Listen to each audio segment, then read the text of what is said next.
Hello friends, आज मैं आपको विराम चिन्ह बता रही हूँ। जैसे हम इंग्लिश में पंक्चुएशन बोलते हैं, वही विराम चिन्ह। ठीक है।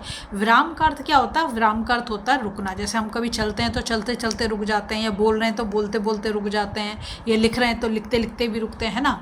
अब देखो, इनकी बहुत ही ज़्यादा इंपॉर्टेंट है कैसे चेंज होते हैं। ये देखो, जैसे यहाँ पे लिखा, शब्द वही हैं, रुको मत जाओ। देखो मैंने यहाँ पर भी लिखा है रुको मत जाओ, और नीचे वाले सेंटेंस में भी मैंने लिखा है रुको मत जाओ। पहला वाला क्या बोल रहा है? रुको, ठीक है। उसके बाद मत जाओ, इसका मतलब क्या है? जाना नहीं है, रुकना है। सेकंड में देखो, शब्द वही हैं, रुको मत मतलब रुकना नहीं है, जाओ।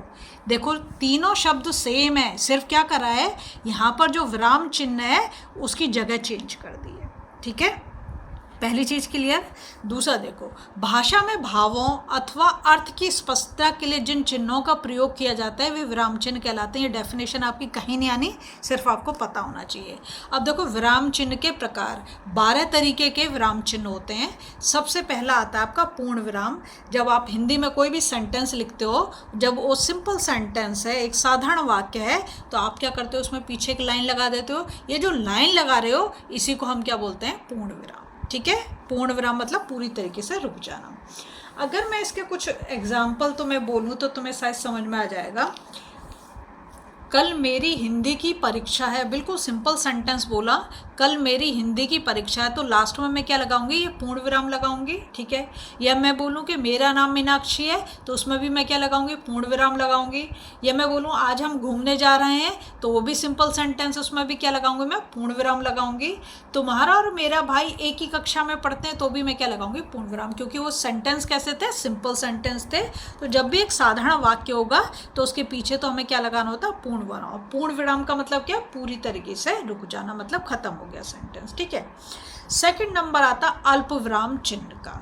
अल्प विराम का, अल्प का मतलब होता है थोड़ा, विराम का मतलब रुकना, मतलब थोड़ा रुकना। ठीक है। तो जहां वाक्य में पूर्ण विराम की तुलना में एक चौथाई रुकना पड़े, क्या बोल रही हूँ? एक चौथाई मतलब 1/4। ठीक है, वहां अल्प विराम चिन्ह का प्रयोग होता है। जैसे कि मैं एग्जाम्पल से तुम्हें समझाऊं, माता जी ने बाजार से सेब, केले और अमरूद खरीदे।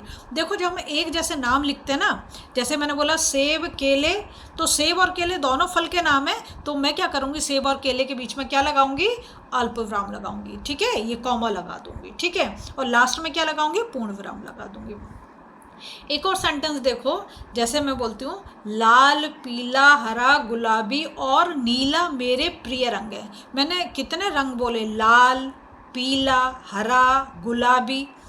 चारों के बीच में क्या लगाएंगे हम? अल्प विराम लगाएंगे। अल्प विराम क्योंकि एक के बाद दूसरा जब बोलेंगे तो थोड़ा रुकेंगे। जैसे बोलेंगे लाल, पीला, हरा, गुलाबी और नीला, लास्ट से पहले और लगा दे। ठीक है, मेरे प्रिय रंग हैं, और लास्ट में हम क्या करेंगे? पूर्ण विराम लगा देंगे।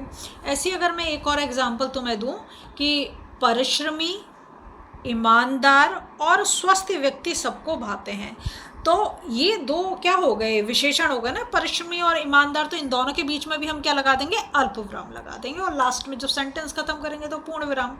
ठीक है। अब देखो, एक और चीज़ मैं तुम्हें समझाऊं, जब एक जैसी चीज़ें मिलेंगी ना, तभी आपको ये लगाना है। जैसे बहुत सारे फल के नाम दे रखे हैं तब, बहुत सारे रंगों के नाम दे रखे हैं तब, या बहुत सारे शहरों के नाम दे रखे हैं तब। ठीक है, तभी आपको ये अल्प विराम का यूज़ करना है। ठीक है। और अगर, चलो इसे मैं बाद में बताऊंगी। अब देखो, अर्ध विराम चिन्ह। अर्ध का मतलब होता है आधा। अर्ध का मतलब क्या है? आधा। अर्ध विराम चिन्ह, तो इस चिन्ह का प्रयोग वाक्य में उस समय किया जाता है जब विराम चिन्ह से बहुत अधिक समय तक, अल्प विराम से बहुत अधिक समय तक, परंतु पूर्ण विराम से कुछ कम समय तक रुकना पड़ता है। देखो, अभी मैंने आपको समझाया कि पूर्ण विराम का मतलब तो पूरा रुक जाना है, अल्प विराम का मतलब है 1/4 टाइम लोगे आप, तो अर्ध विराम में ऐसे समझो कि हाफ टाइम लोगे। ठीक है, ऐसे समझो। तो जैसे मैं एक एग्जांपल देती हूँ, जाना तो मुझे भी था परंतु बहुत थकान की वजह से ना जा सकी। तो जब मैंने बोला जाना तो मुझे भी था, उसके बाद जो है मैं ये अर्ध विराम लगा दूंगी। ठीक है, उसके बाद लिखूंगी परंतु थकान की वजह से जा ना सकी। एक और एग्जांपल देती हूँ, मैंने उसे डांटा ही नहीं। क्या बोला मैंने? मैंने उसे डांटा ही नहीं, प्यार से समझाया भी, तो यहाँ पर भी मैं क्या लगाऊंगी, जब मैंने बोला मैंने उसे डांटा ही नहीं, तो यहाँ पर मैं अर्ध विराम लगाऊंगी, सॉरी, ठीक है। और उसके बाद जब प्यार से समझाया भी, तो उसमें मैं पूर्ण विराम कर दूंगी। अब आता है नेक्स्ट नंबर पे प्रश्न सूचक चिन्ह। ये बहुत ही ईजी है, क्योंकि आप जब भी वो करते हो ना, क्या कहते हैं, क्वेश्चन मार्क, तो क्वेश्चन वाले जो इंटेरोगेटिव सेंटेंस जो होते हैं, प्रश्नवाचक जो तुम्हारे होते हैं, उसमें यूज़ करते हो, तो इसे तो बहुत ईजीली पहचान लोगे।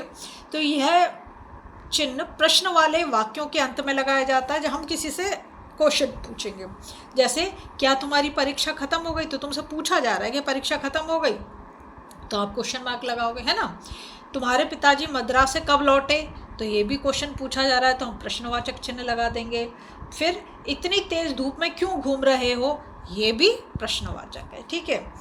अब आए हम नेक्स्ट पे, तो नेक्स्ट है हमारा विस्मय आदि सूचक चिन्ह। इसे हम इंग्लिश में क्या बोलते हैं, एक्सक्लेमेशन मार्क बोलते हैं ना। विस्मय आदि सूचक मतलब बहुत ही सडन सी फीलिंग होगी, एकदम अचानक से। तो वाक्य में कोई भाव का मतलब इमोशन से, खुशी हो सकता है, दुख हो सकता है, आश्चर्य हो सकता है, घृणा हो सकती है, शाबाशी हो सकती है, प्रकट करने अथवा किसी को संबोधित करने वाले शब्दों के बाद विस्मय आदि सूचक का प्रयोग। तो एक तो बताए जब कोई भाव हो, खुशी हो सकता है, दुख हो सकता है, आश्चर्य हो सकता है, घृणा या शाबाशी, या फिर आप किसी को संबोधन मतलब बुला रहे हो, तब भी हम इसका यूज़ करते हैं, ठीक है। जैसे मैं बोलूँ वाह कितना सुंदर दृश्य है, तो वहाँ के बाद मैं ये विस्मय आदि सूचक चिन्ह लगा दूंगी, ठीक है। जैसे मैं बोलूँ ओह अब क्या होगा, तो यहाँ पर भी मैं क्या लगाऊंगी, ओ के बाद में। तो अगर ऐसे शब्द आए वाह, ओ, छी, तो इसके बाद आपको विस्मय आदि सूचक चिन्ह लगाना होगा, ठीक है। नेक्स्ट आता है आपका निर्देशक चिन्ह। निर्देशक से तो बहुत अच्छे से जानते होगे, क्योंकि फिल्में तो खूब देखते होगे, है ना। तो इस चिन्ह का प्रयोग किसी उदाहरण की ओर संकेत करने अथवा निर्देश देने वाले वाक्यों के बाद हो। निर्देश कहते हैं जब आप किसी को ऑर्डर कर रहे हो या किसी को कुछ समझा रहे हो, तब भी। यह चिन्ह योजक चिन्ह की भांति योजक मतलब दो चीज़ों को जोड़ना। जैसे तुम यहाँ पे देखो, जितने भी मैंने लिखे हैं सबके बीच में ये लगाया ना, साइन लगा रखा है, तो योजक मतलब इन दोनों को जोड़ रहा है, ठीक है।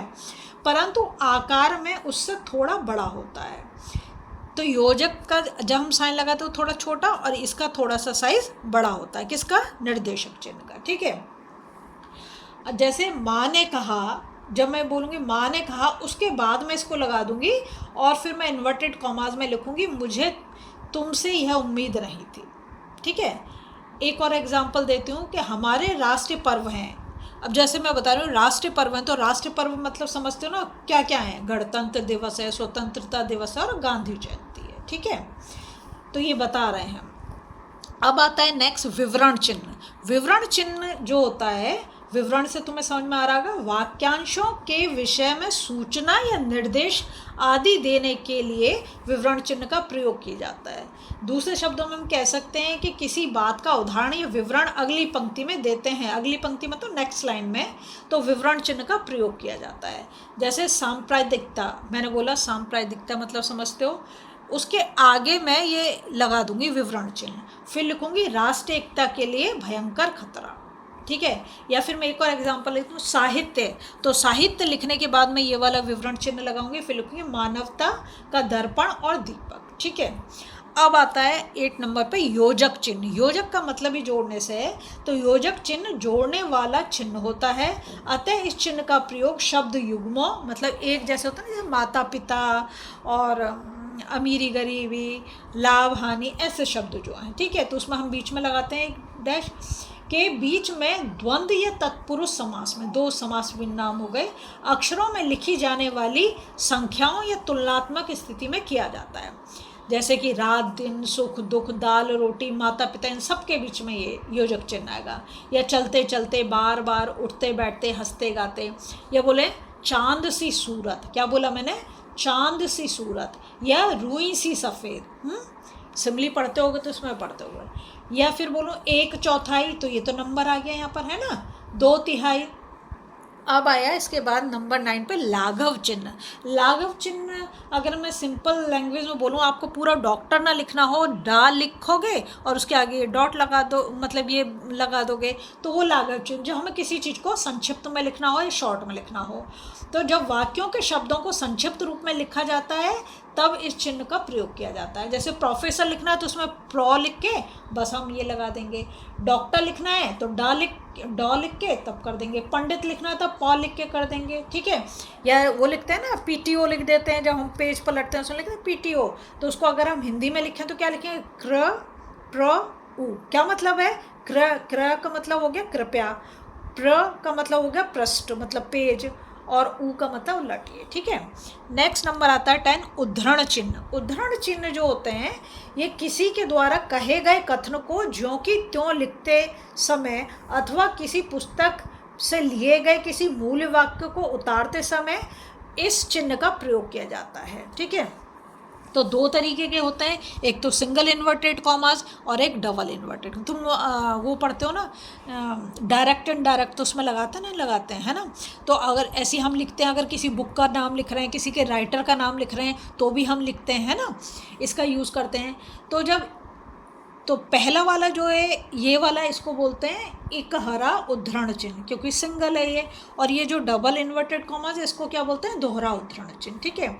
इकहरा उद्धरण चिन्ह का प्रयोग किसी के उपनाम का मतलब जैसे कोई बहुत फेमस होता है, नाम उसका कुछ और होगा और किसी नाम से फेमस है तो उसको जब लिखेंगे, पुस्तक का नाम लिखें, कविता के नाम तथा उपाधि को चिन्हित करने के लिए, जैसे मैथिली शरण के आगे हम गुप्त लगा देते हैं तो उसको हम किस में करेंगे, ये उद्धरण चिन्ह सिंगल वाला जो है। सूर्यकांत त्रिपाठी निराला, तो ये भी हम निराला जो लिखेंगे उसको हम इसके अंदर लिखेंगे। पद्म श्री श्रीमती श्यामा चोना, तो पद्म श्री जो लिखेंगे उसको हम सिंगल इन्वर्टेड कॉमास में लिखेंगे, ठीक है।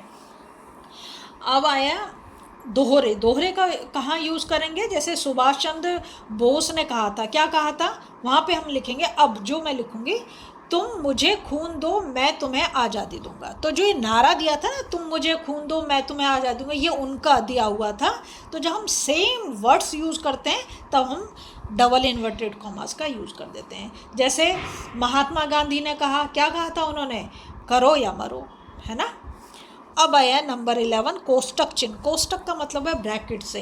तो इस चिन्ह का प्रयोग कई स्थितियों में किया जाता है, जैसे संवाद लेखन के समय पात्रों के हाव भाव प्रकट करने के लिए, है ना।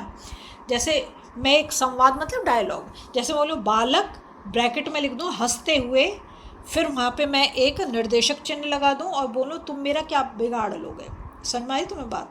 फिर क्रम संख्या दर्शाने के लिए मतलब सीरियल नंबर, है ना। तो इस तरीके से हम करेंगे। अब आता है सबसे लास्ट हंस पद चिन्ह। हंस पद चिन्ह का मतलब है जब हमसे कुछ गलती हो जाती है, जैसे हम कुछ लिखना भूल गए, कुछ लिख रहे हैं तो हम क्या करते हैं, ऐसे एक स्टूल जैसा बना देते हैं, ऊपर उससे लिख देते हैं, है ना। तो वाक्य लिखते समय यदि गलती से कोई शब्द छूट जाए तो उसे लिखने के लिए हंस पद या त्रुटिपूर्ण चिन्ह का प्रयोग किया जाता है। जैसे मैंने एक सेंटेंस में बोलूँ, कल मेरे आने वाले हैं, क्या भूल गई भाई, कौन आने वाले हैं, तो मैं कल मेरे मामा जी आने वाले हैं, तो जहाँ मैं मामा जी लिखूँगी उसके नीचे मैं इस चिन्ह को लगा दूँगी, ठीक है। या मैं एक और सेंटेंस दूँ, मेरे सभी उत्तर बिल्कुल डैश हैं, तो मेरे सभी उत्तर क्या हैं, तो क्या मैं लिखना भूल गई, ठीक है, तो ठीक के नीचे मैं इसको लगा दूँगी, ठीक है। अगर आपको वीडियो पसंद आ रही प्लीज़ लाइक शेयर सब्सक्राइब कर दें, फॉलो